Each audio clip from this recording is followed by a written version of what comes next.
And I completely respect what others think is best.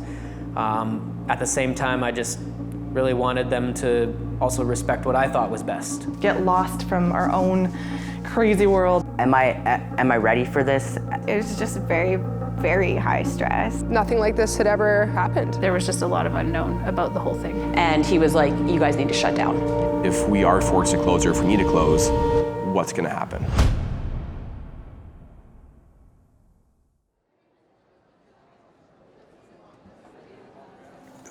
The way the pandemic unfolded was something that nobody I know in my lifetime has ever experienced. And basically, it unfolded in a way that we had no control over anything. We had lots of information. We had lots of opportunity to take charge of ourselves, but we weren't in charge of anything. And it came and it changed and it evolved and retreated. It was unpredictable. You had governments of all levels trying to do something they'd never done before, and people being surprised when they made mistakes. And all of that environment that put pressure on what was a pretty stable Canadian population, British Columbia population, global population. Now it wasn't. And for me, I believe that, you need to focus on things you can control and things you can manage and learn to accept the things that are beyond your control. And that pretty well involves your attitude.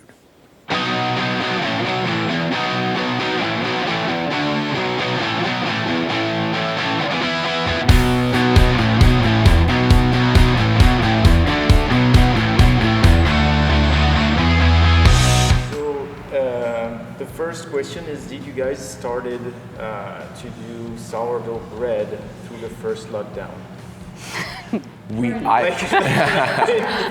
Absolutely. I did not bake any sourdough bread. No, it's definitely not. What did we watched, I think, all of the Marvel Netflix series. Yes, that's true. I think that's our biggest indulgence. Yeah, so I just ordered a pair, and then I started roller skating in the house. And then I went out into the real world, and it was just really exciting. It was really fun. It was fun to track my progress every day. I bought a van and renovated it, and that was really fun, but then I didn't end up living in it. Basically, I saw a lot of things that were trending on the internet and tried them out, and then just to see if I liked them. But roller skating is kind of the only thing that stuck. Yeah, so I got heavily into sports cards and comic books, like aggressively so. And then lots of board games too, like really grew a passion for board games, especially one of my new favorites now is Catan, so Settlers of Catan, so got into that one heavy. But yeah, sports cards and comic books, like investing, trading, learning about the markets, watching the sports. Yeah, that was a big one. What did I start as a new hobby? I started meditation. Yeah, and it changed me. So that's what I did. I now meditate, I meditate like almost an hour a day now. And once you know who I am, I'm not a very meditative person. I'm very like crazy, but I've learned how to slow myself down during the pandemic. No, I don't think, I built 2 garden boxes. Like they stand sideways. But did you get good things out of it though? I didn't water it enough. So. Yeah, I actually had a lot of people ask me how to do their home haircuts. That actually led me to doing like an online Zoom call with them, with my clients. It was really funny watching them try to cut their own hair, or their girlfriends try to cut their hair, so. Sounds nice. I would love to make sourdough bread, but it's still on the list. It's still on the list. Yeah, I mean, I bought a basket. I'm not gonna lie. I want it. I have flour, but it just never happened. It's still on the list. Tiger King is what is fresh in my memory from lockdown version 1. It was like such a ridiculous show, and I think it kind of pulled us out of our mess that we were in maybe a bit. Yeah, it was, it's honestly hard to remember that far back, but I do believe it was initially for 2 weeks. Okay. And then getting closer to the 2 weeks, then they extended it. And they extended it, I do believe, without an end date. Actually, my class, was the last class that was supposed to happen at our studio, and I was waiting to teach. And then we got the call from Heather to shut the doors and that we had to shut down. So I was like waiting there. Students never came. We closed the doors and I never went back. Well, we ended up losing our space just because our lease was up and it was hard to renew a lease when we didn't know for sure if we could open. And you're still paying all your bills and still paying rent with no income coming in. So we ended up losing our space, and then, yeah, it's super devastating. We had to shut down, and all of our teachers lost their job, and all the students lost their community, their studio. So, yeah, it sucked. How do you feel right off the bat out of that, having to close your own shop? Yeah, it felt like really sad. It actually felt like I was closing down. Yeah, I didn't even have the words to put feelings to what I was experiencing. Initially, when the lockdown happened, it was kind of like I had to go into survival mode, right? As a business owner, you have to figure out everything possible in order to keep your lights on. And within this, it's a business that you make zero income. I base my income on my clients, right? Per haircuts, no clients are coming in, I'm not making money. So I had to find a way to reach out to people who would support us. So luckily, we had the government did come up with a CERB program within that. Obviously, it doesn't cover all the bills, but it definitely helped. I reached out to my landlord, and our landlord and I came up with a great plan that would, keep the lights on at the shop. So basically, I just literally went to my contacts and figured out how best I can keep the doors open. And luckily, because I've had such a good business and I've paid rent on time and have a good relationship with my owners and our community, you would be surprised how much support you can get. During the first lockdown, there are a lot of things going through my mind. We had just become new parents, so our son was only 2 weeks old at the time. I remember hearing about how the COVID-19 pandemic was progressing through Canada and that a lockdown was possible, and thinking that there was no way that they were going to shut down the economy. And then when it did happen, I was obviously, as a new parent, concerned for the well-being of my family and also for the well-being of our team here at the gym, our employees. And we had an employee here that came to Canada to work for us from France. And I knew that it was going to be tough for him because he didn't really have anything else that he could do. His visa was tied to working for us, and things were closing down. And we had another contractor who, aside from working for us as a CrossFit coach, was a server, and that industry was shut down. So I was concerned both for the well-being of our business and our family, our new family, and very concerned for the well-being of our team, our coaching team here at CrossFit Vernon. I remember my baby was 13 days old, so I was holding a brand new baby, and so your hormones are pretty wild when you're postpartum, so that probably played a role in it, but I remember just being really scared. Uncertain. I think there were a lot of questions that we had that weren't really being answered at that point. And both of us fully invested in the business. It was our sole source of income, and it was really our everything. We put our heart and soul into that space. So mine might be more of an emotional remembrance, but I was concerned for how we were going to pay our mortgage and where we were going to lose our home, and your mind kind of goes to all of the what ifs at that point, because nothing like this had ever happened. As a chiropractor and an allied health professional clinic, there wasn't an immediate closure of the clinic. It was about a couple weeks behind. So other things were closing or becoming more restrictive before the clinic did. And so then I think about, if I got the dates right, it's about 2 weeks later, we get notification from the regulatory health colleges that we are to close as well. And chiropractors were listed as an essential health provider, so we could do quote unquote emergency visits.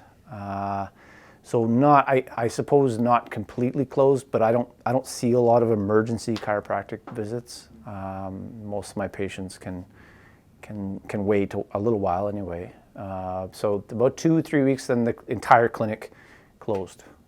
for 2 months. So I've been a pilot for like 7 years, but I just gotten the job with Air Transat, flying for them. Yeah. And so they put you back into simulators and all that stuff? Yeah, so it was the initial training. It was the initial 3-month training that you do, and they cut that halfway short and just said, hey, we don't know what's going on, stand by. You know, we thought every 2 weeks we're getting updates, and then 2 years later, here I am. So yeah. So how did it happen when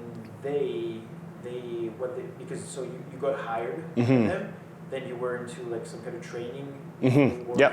Mm-hmm. and then what they told you, well, we're shutting everything. Did they like lay you off, or how did that happen? Yeah, this is a pretty interesting situation. We were a very hard hit sector with COVID because obviously air travel just stopped completely and airlines had no idea what to do. They were burning millions of dollars a day.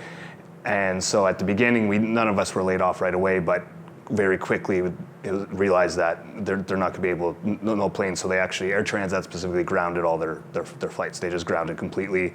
I'm not sure what other airlines did. I don't really remember, but for us, it was like, so when it's grounded, we all got furloughed with the intent of being rehired pretty quickly, and none of us were for quite some time.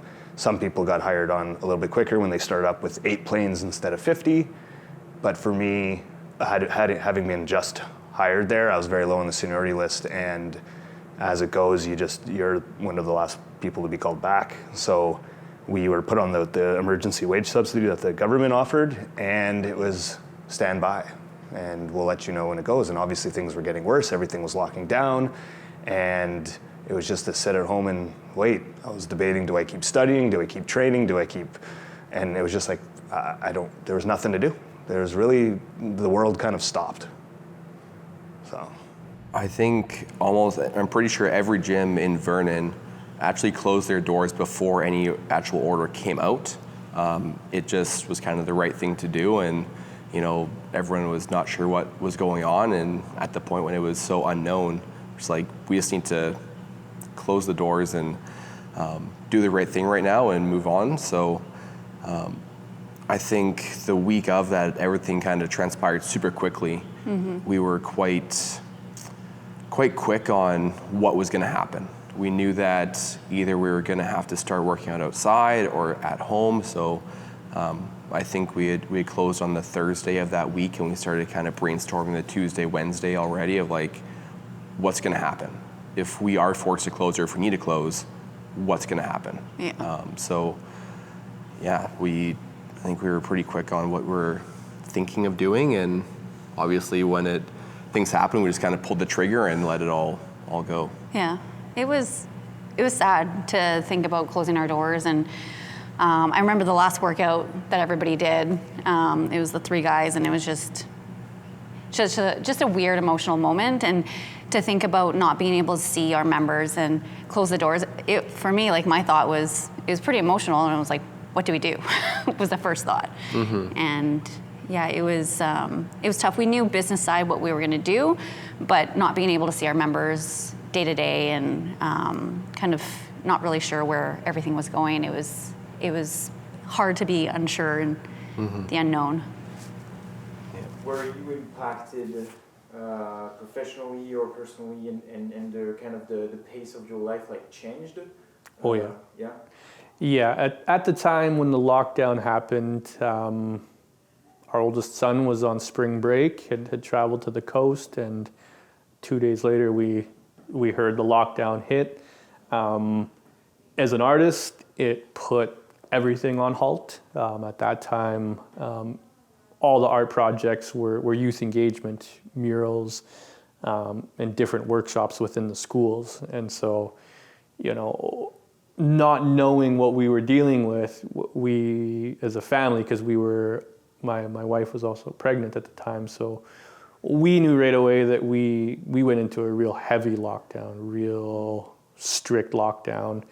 And so impacted both of us. We were both artists. She's a performing artist, both visual artists. And yeah, so my art practice for probably a good 6 months definitely had to be re-envisioned. We had to really look at how do we continue being artists in a new world. Yeah, that was the extent of the lockdown that I did this Zoom calls, Zoom meetings in order for my clients to do it. And basically what the Zoom call was, I would hop online, we'd do a normal Zoom meeting. I would tell them prior within that is what they needed, what tools they needed, like scissors, if they had some clippers or trimmers. I would work with whatever they had, even kitchen scissors. If that was the only thing they had, I would figure out, okay, so this is what you're gonna do, and this is where we're gonna stop. And you went too far. Okay, here we go. One of my favorite stories is actually one of his clients. He was like, we had done such a good fade, and it was like actually quite decent. And I told the girlfriend, okay, now you just gotta like clean up on the edges, like just the neckline, just straight. That's all I want you to do. And she went up like, I swear, like right behind, like up his ear, like halfway up his head. And I was like, okay, so we're gonna be redoing this whole haircut now. So it's just like a one step by step. I really would simplify this haircut with them. Sectioning and just taking the clippers and showing them how to do it before they even would stick onto that person's head. So I thought that was quite cool within that. And then after, you would just thank the people and sign off or whatever like that. It was very basic. It was just a tutorial. It was a better YouTube tutorial in a sense, because I could stop them and start them if they were messing up or if they had questions. I thought it was a really good educational piece for them as well. We communicate initially, with the first closure, we communicated through a MailChimp. So this would be like a monthly newsletter. And then I started calling the patients I had seen in the last 3 months. So these would have been more patients that were closer to the acute management and some of the supportive care patients. I just called them and communicating with them. And you're right, it's just like any other gym or clinic, or it's a tight-knit community of people that you see regularly, whether it's myself or the other practitioners. They all, we all have a community of people that we see. And so it was important for us to reach out. We decided as a group, as a collective, to reach out to our patients, the ones that we'd been seeing regularly over the past 3 months, to see how they were doing. And yeah, I mean, some of them were struggling. Some of them were exactly like what you think or what you've heard during COVID, where they couldn't do their normal stuff. So sure, they had more stiffness and more tension, whatever, but they're also missing that part of their life where they're connected in the community. So for example, you go to your favorite coffee shop, right? You would also go to your favorite chiropractor or your favorite massage therapist, and taking that away, that's where you lose that connection to that community. So we did see that. Thankfully, we called them and said, hey, we're here for you. Not in the way that you're used to seeing us, but we're still here. And I think it went well. It's hard to measure.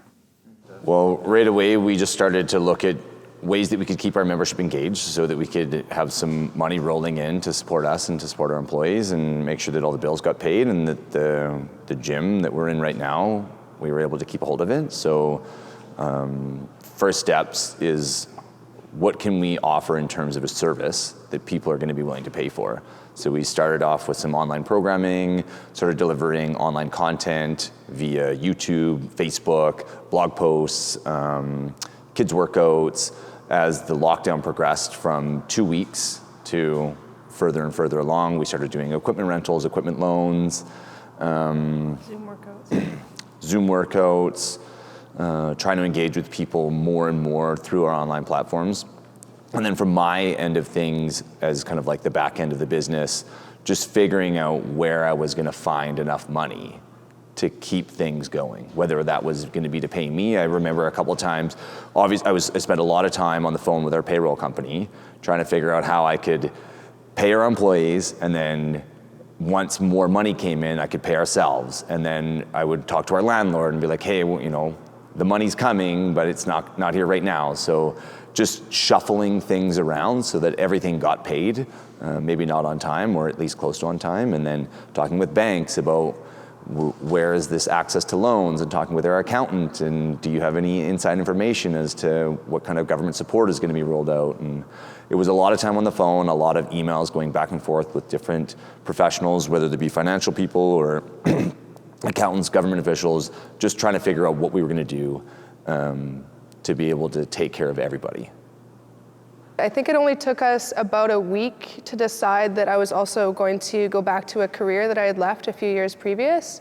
I reinstated my teaching license and started applying for jobs in the coming school year. So when my son was 6 months old, I went back to teaching. And that was nice to have the knowledge and the job security and something that I could do to help support my family and help support the business so that the business didn't have to also be paying my wage. So I feel really proud of the fact that I had that education and that I had the sort of the courage, I guess, to go back to a job that I had left previously. So proud of that. Well, the restrictions over the 2 years have changed. What was required at the beginning to what's required now has changed over that time. I think the big thing has been communicating with our members, and we are a community centre, so we have a wide, diverse membership base with wide, diverse views and wide, diverse feelings on what is essential and what is not as essential, what is required and what is not as required. I think the biggest challenge for us has been managing those expectations, ensuring that we're doing the best for our staff and the people that are using the facility, and also ensuring people can still get access to us, if that makes sense. Yeah. You know, we had, you know, it was very quick at the start on the grounds that we just needed a sort of a plan that we could operate on the grounds of how many people can come in the building. What does that look like? Where can they go within the building? How can we best protect our staff in terms of plexiglass, in terms of directional flow, in terms of sanitizer? When there were no classes, I mean, I still printed, I still learned, I still took classes online, and I mean, I just built my toolbox up. And it's funny because in doing that, without being able to meet people physically, you know, social media was a huge asset because I met people basically from all over the world who are, and you know what we had in common? We were all artists. And I found artists to be so supportive, non-judgmental, accepting, willingness to share. Initially, before any closure orders came out, we transitioned, I think we only ended up doing like 3 or 4 days of it, of like outdoor park workouts, or maybe I think we went down a week of it, maybe. And then that even became a no-no. It's like, no, you can't even be together outside in a group. So yeah, we transitioned to doing park workouts and home workouts for a week, and then it was just home workouts.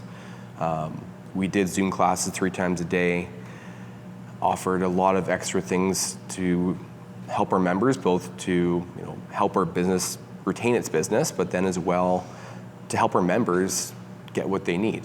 Right? We knew that it wasn't just about us, but it's about them as well, and we needed to make sure that they were getting what they needed to keep up their mental and physical health, that they weren't going to be in the gym that they committed to for the last however many years of their life. Initially, like obviously our members were pretty supportive with what we were doing. Some members chose not to do the online. It just didn't work for them. They came to the gym for a reason, and that reason was to have the accountability to come into the facility and not have to do that at home. So we didn't have a fair bit of people come on to the Zoom workouts, but for the most bit, we were still interacting with all of our members and keeping that communication going and that relationship with them. Yeah, I think one thing that stood out for us was, although a lot of things changed from being in the gym to online, what didn't change was our communication. We've always been a very highly communicative gym with our coaches to our members. So that just kind of highlighted what we were already doing, and we obviously did a bit more of that. We made sure that at minimum once a week, every member got a touch point from their coach of check-in, of how's this week going for you? How can I help? What are we doing to maintain your physical mental health? So there was definitely some people that just had no interest. They're like, I love what you're doing, it's great, but I'm not doing it. I'm not working out at home. Whether it was just don't have the space, don't have the time, just don't like doing it. But it definitely highlighted what people needed, and that's a separate space to exercise and work out that disconnects them from everything else. Mm-hmm.